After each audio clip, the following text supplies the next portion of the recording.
Alright, yan. Welcome back to my YouTube channel. Guys, sa video to, tuturuan ko naman kayo kung paano mag-change oil ng kotse.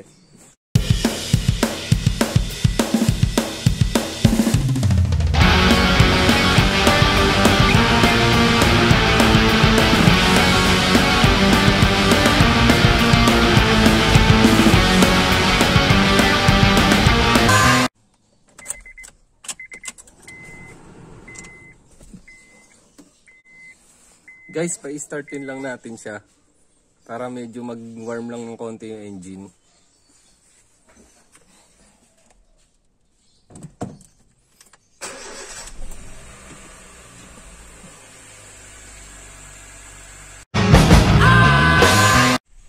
Yan guys, warm na yung engine. Mamaya sasabihin ko sa inyo yung reason kung bakit ko pinapainit muna yung engine bago ko i-change oil. Hindi naman siya sobrang init, basta mag-flow lang yung langis sa loob. Yan, sunod nito, i-jack na natin yung kotse para makasuot tayo sa ilalim. Alright. Yan guys, naka-jack na yung kotse.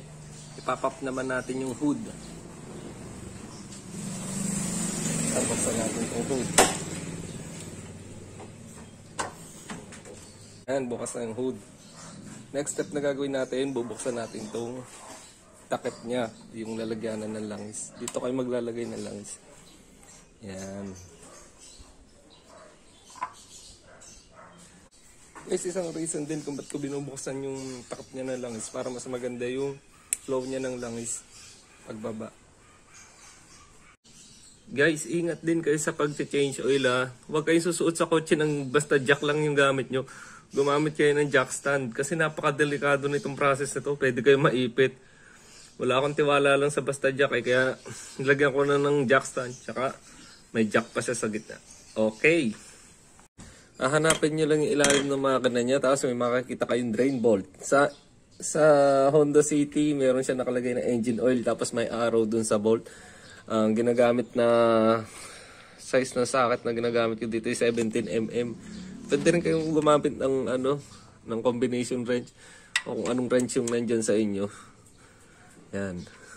Luluwagan na natin siya.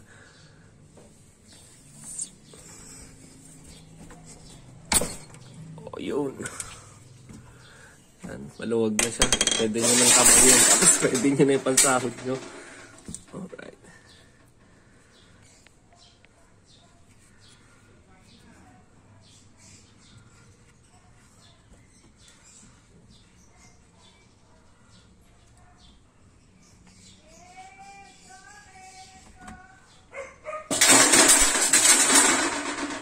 Guys, sisirit to.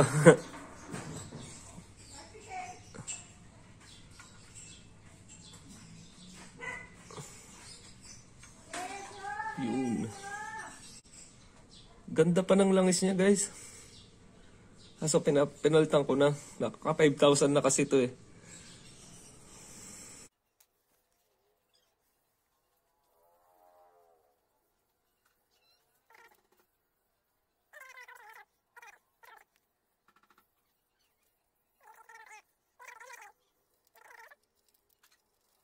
Yan guys, tignan nyo din yung crush washer nya kung deformed na o hindi na pwede.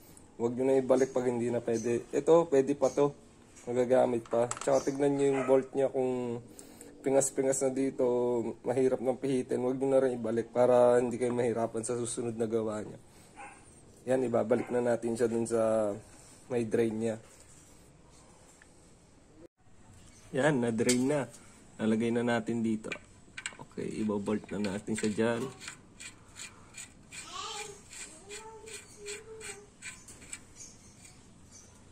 Guys, pag sisikip nito, huwag nyo masyadong sobrang sikip na parang ayaw nyo na matanggal. Tamang sikip lang.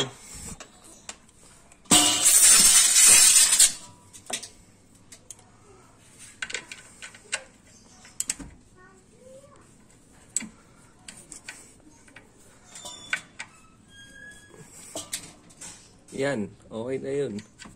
Sunod naman natin, tatanggalin natin tong oil filter.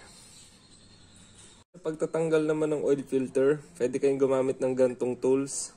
Pantanggal talaga siya ng oil filter. O may nabibili naman na parang cup siya. Parang socket din. Meron din yung may 3 paa na sumasakal dito. Pero wala naman tayo nun, di ba? Kaya ang ginagamit ko dati, nung wala pa ako nito, ito, binubutas ko yung oil filter niya hanggang tumago sa likod. Tapos tsaka ko siya pipihitin.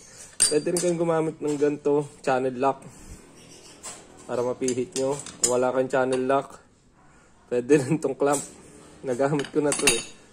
Na-testing ko na din yan eh. Tsaka ito, na-testing ko na din to sa oil filter. Guys, hindi ko nagagamitan ng tools kasi kaya ko namang pihitin ng kamay ito.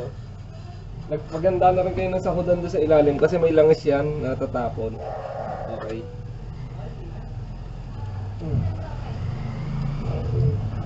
Yan.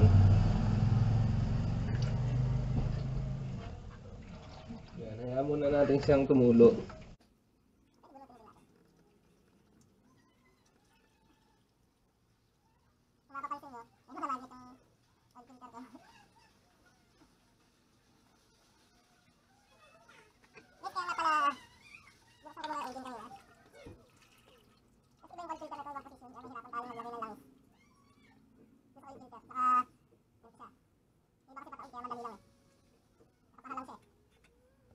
Guys, check natin yung pinagpalitan na oil filter.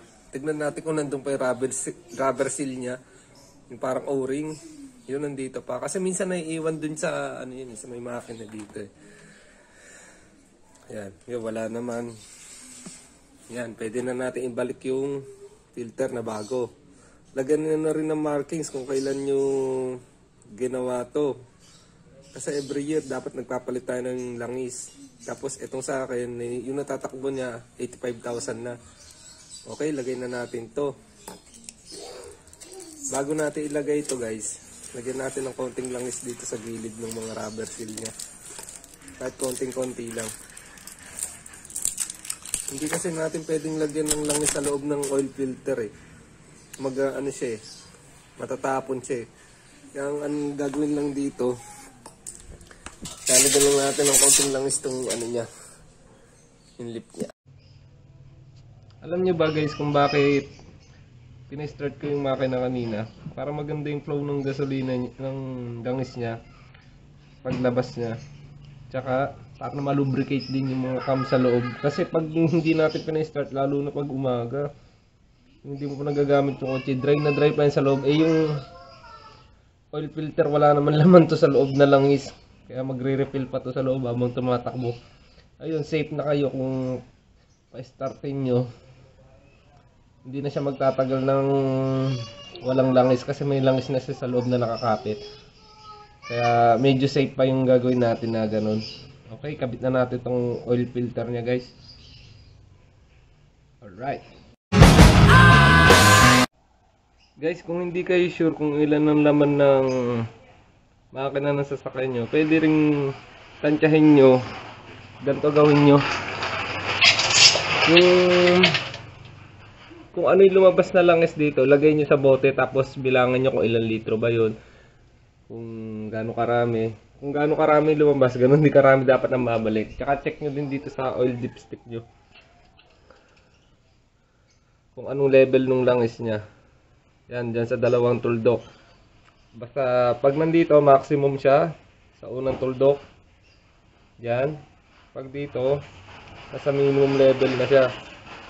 Yan. Pag dito sa pangalawang tuldok. Okay. Lagyan na natin ng langis. Guys, sa pagkakabit ng oil filter, hindi na natin kailangan gamitan ng tools to. Kahit kamay lang pwede na. Basta hand tight lang. Yan.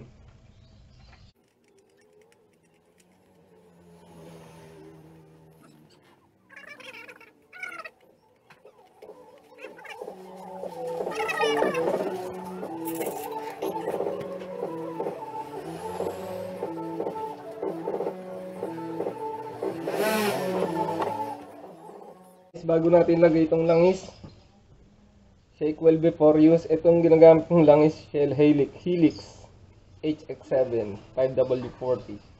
Yan kasi maganda sa makanan to, yun na nakalagay sa owner's manual niya na viscosity. Ito nabawasan ko na ng 500 ml to. Kasi 3.5 ml lang ang laman nitong nakano na langis. Guys, sa pagsasalin ng langis, huwag kayong kukulang, huwag din kayong susobra. Dapat sakto lang. Mahirap magbuwas pag sobra. Pag kulang naman, baka magka-damage yung engine nyo. Alright, saling na natin.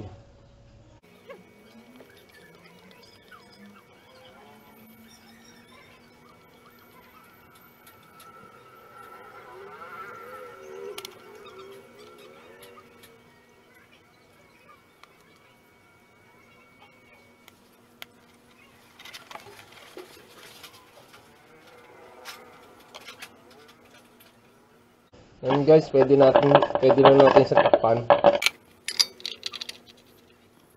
Guys, start ulit natin yung engine. Yan, tapos wait tayo ng mga ilang minutes. Siguro 3 minutes, 2 minutes. Pwede na yun. Tapos check-in ulit natin yung langis niya. Kung bumaba na dun sa dipstick. Alright. Alisin ko na din yung jack na ito. Para tapos na tayo ng gawa. Sleeper. Ito guys, yung nakuha kong langis sa kanya. Lahat to puno. Siguro mga 3 liters and 25, mga ganun. 3.25 liters. Normal lang na nagkakain ng langis yung sasakyan ko. Nung chinek ko lang din sa dipstick niya, nasa kalahat, nasa gitna na siya nung minimum at maximum. Kaya okay pa rin siya. Wag lang kayong bababa doon sa minimum at saka wag kayong tataas sa maximum. Okay pa rin ang engine nyo. Ganun lang yun. Yan guys, okay na. Patay na natin yung engine. Tapos check-in na natin yung langis niya. Yan. Dukutin natin itong oil dipstick niya. Tapos punas. Hirap pag isa lang ang kamay. Yan, napunasan ko na. Tapos pasok ulit natin. Tignan natin kung gaano karami langis niya. Yun. Kita sa liwanag. Kung mapapansin nyo, sakto na yung langis niya. Malapit na sa maximum. Pero okay na yan. Okay, tapos na yung change oil natin. Kung may natutunan kayo dito sa channel ko o nakatulong tong video na to sa inyo, pa-click lang ako ng like button tsaka i-subscribe nyo na rin ako dito sa channel ko. Pati pa-share na lang din ng mga video ko. Thank you guys. Rock and roll, men!